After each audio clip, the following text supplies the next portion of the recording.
Gusto ko lamang pong sundan yung kahilingan po ng ating mahal na kapatid at Senador Jinggoy Estrada patungkol po sa kahilingan namin, sa resolusyon po namin patungkol po kay dating Pangulo Rodrigo Roa Duterte.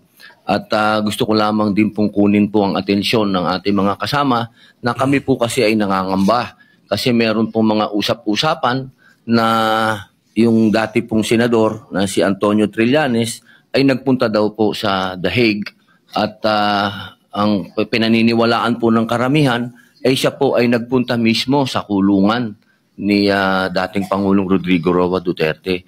Nais lang po sana namin itong malinawan dahil matagal po akong nakulong sa Bilibid. Hindi po kailanman na meron pong pupunta na tao na hindi mo gustong makita. Yun po, tatanungin ka muna ng gwardiya kung gusto mo bang makita itong taong ito.